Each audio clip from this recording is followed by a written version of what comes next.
Hi there, Lindsay here, the Frugal Crafter. Today I've got my cat, one of my cats with me because I'm out in my backyard for the Sketchbook Sunday intro. It is so beautiful outside, and this time of year I love to go out and paint the scenery around us, and it's just so nice to be out in nature. And this is a collab with another artist who does a lot of urban sketching and plein air painting. Her name is Anne-Laure, and she's on the channel Following the White Rabbit, and I'm going to link it below in the video description so you can find it.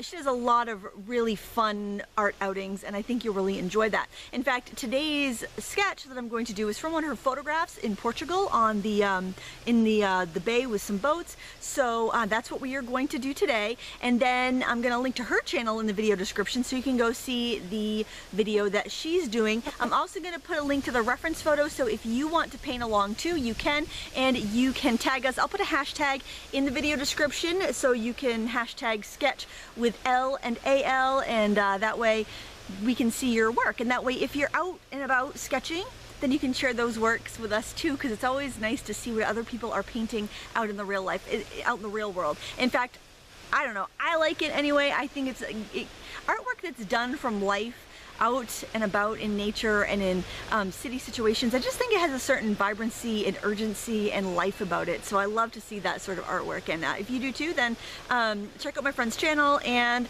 share your artwork with us. And I guess that's all for now. So without further ado, let's go to the time-lapse video of my sketch. Say bye-bye, Callie. Oh, she's so cute. She kept rubbing against the tripod, so I had to pick her up or you were gonna have a very jiggly intro to watch. All right, let's go to the time-lapse. I'm starting off in a brand new sketchbook. This is by Anne-Laure, and they sent me a bunch of papers to try, and I thought I would break this one out since it's a really nice size for plein air sketching. I started off by throwing in a horizon line and also a couple lines for the shore and some islands and foliage in the background. I wanted to get those boats in first thing. I didn't want to put all the boats in the scene, just like the three most colorful ones that were the closest, and I'm just sketching them in. I'm using a regular old mechanical pencil for this. I think it's a Bic. People ask me all the time what pencil I use, and honestly, it's just a office supply store staple, just a regular old mechanical pencil. I like to have organic things in my scenes, so I really wanted to make sure I got those seagulls in the foreground, and I will put a few in flying around as well, but I just wanted to get out the major pieces of this this scene. Now, the downside to using a cheap office supply store mechanical pencil is that it is like an HB type of lead, and it's kind of smudgeable, but I really think it adds to kind of the playfulness of a sketch, so I like it. I did not pre-wet my paper because this paper is a little thin.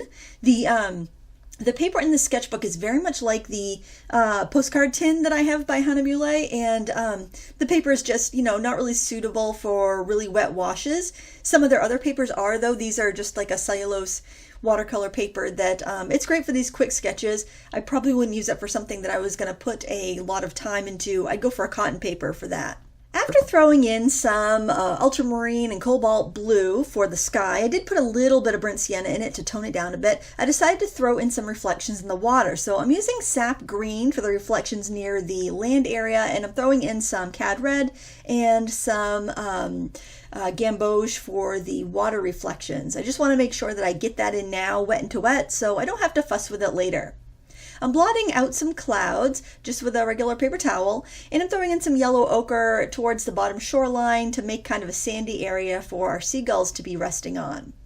Now I'm going to try to recycle the colors as much as possible, so I'm adding some burnt sienna and some sap green also into that foreground sand because it gives it the look of like some seaweed moss and just some darker shadows in the sand as well. And I did mix a little more burnt sienna and ultramarine blue and just added a little bit of shadow to the water right next to the land. And now I'm just dabbing in some sap green and yellow foliage for these kind of trees at the shoreline behind the boats. The boats have kind of come into a little inlet, it looks like, and I just wanted to get as much kind of scenery around them as I could.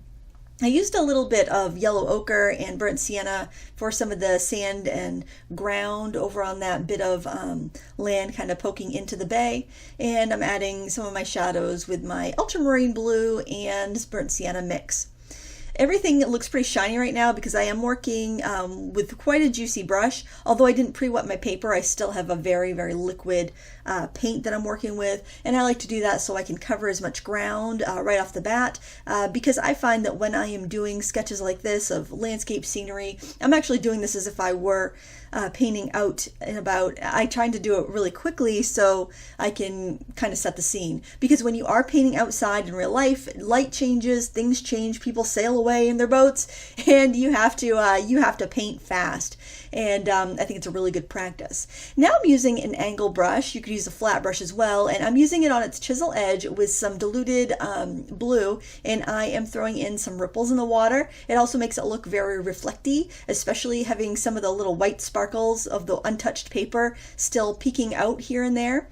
And I like to also use a flat brush because I can go on its side and do little tree trunks. I can go on the tip and do some foliage. I think when you're doing foliage, it can look very samey if you just stick to the same brush the whole time. So by grabbing another brush and adding some dabs and marks, you just get a better look. Now I went a little bright with this ultramarine blue, but I decided to work with it and just kind of keep carrying it around the picture until I balanced it out a little bit. So don't freak out when you go in with a big charge of color. See if you can make it work. See if you can add other places to make everything harmonize. Next, I decided to mix up some burnt sienna and some ultramarine blue again so I could have a dark area, a dark color to paint the masts and riggings of the boat. Since the lines aren't too long, I just used my flat brush on the chisel edge, and even though the masts and lines are white in my reference photo, I didn't think white would stand out. Plus I was still just with a transparent watercolor at this point, so I decided to go ahead and do that with my darker mix. Also with a flat brush, I used some of the boat colors like that bright red to crisp up edges and make them feel a little more pronounced. I also put a few shadows under the seagulls so that they would stand out against the background a little bit more. And then I grabbed an old toothbrush and I loaded it up with some of the burnt sienna mixed with a little ultramarine blue and spattered some texture into the sand so it would look kind of like little rocks and pebbles and splashes and whatnot. I decided to grab some acrylic paint pens for this piece because I was feeling a little overwhelmed with how much color I had there, and I felt like I needed something that could break away from all of it. So I grabbed this this bullet-tipped acrylic paint pen. This one's by a Hoo-Hoo, and I went ahead and colored in my seagulls, the ship masts, and also the mast reflections in the water. And also I gave it a little sparkle at the shoreline. I really enjoy white paint pens for this purpose. In fact, I like them a little more than the white gel pens because they don't clog and I can refill them. This Posca Ultrafine white paint pen is wonderful because it's about the same tip size as my Uniball Signo white paint pen, but it's archival, and again I can refill it, so I don't have to throw it away when it's empty, or if it dries up I can clean it, I can refill it, even though the company doesn't suggest that, but I found out you can. And then I can keep on using it, which I love because I would go through them fairly quickly. So being able to refill them is not only a money-saving thing, it's also an environmental saving thing. I went in with some more colors for the clouds. It was again my ultramarine blue with a little burnt sienna, and I felt like I just wanted to make the sky a little more moody. Now I have a fine tip black Posca pen, and I'm going in and adding some sharpening lines, such as some defining lines for the seagulls and around the boats and around the shoreline, and doing that just gives me a little sharper focus, because when sometimes things get really mushy when you're doing watercolor, that your colors mush together and you just lose your definition, so that really helps a lot. I'm using a gray watercolor crayon to color in the wings of our seagulls because they do have gray wings even though they're mostly white, and I'm also using a brown and yellow ochre watercolor crayon to color the sand area and also give it a little texture. A white watercolor crayon is handy for toning down those sand colors and also brightening up the birds a little bit more. If you want to soften any of that texture, using a stiff golden Taklon brush like my angle brush is really excellent for that. I'm using some of the colored fine tip Posca pens like this yellow, and also I'll use a red one too, to brighten up the boat a little bit and add some details on the masts. And there you can see going in with the red. Don't forget your reflections in the water when you're doing this. Even if your sea's a little choppy, you're still going to have little glimmers of those reflected colors. And I think it looks kind of cool to have the softer reflections from where we did it wet into wet with the sharper, crisper, fine line reflections that we're doing towards the end. When you're using materials such as watercolor crayon, I recommend you have a stiffer brush. This is a Royal and Langnickel Fusion, which has a little more push power when it comes to watercolor crayons, like I'm using here for these seagulls in the air. That way, you know, when you dip it in the water, it doesn't hold a lot of water. It's a little stiffer, so it can liquidate those or liquefy those paints, and you can control them really well. So that's really handy when you've got a thicker medium such as a watercolor crayon, which, you know, needs a little more push power. Again, I'm going in with white paint pen to do the masts. I also used a white paint pen for the highlights on the seagulls. And I'm just kind of looking around and seeing where I need a little bit of sparkle.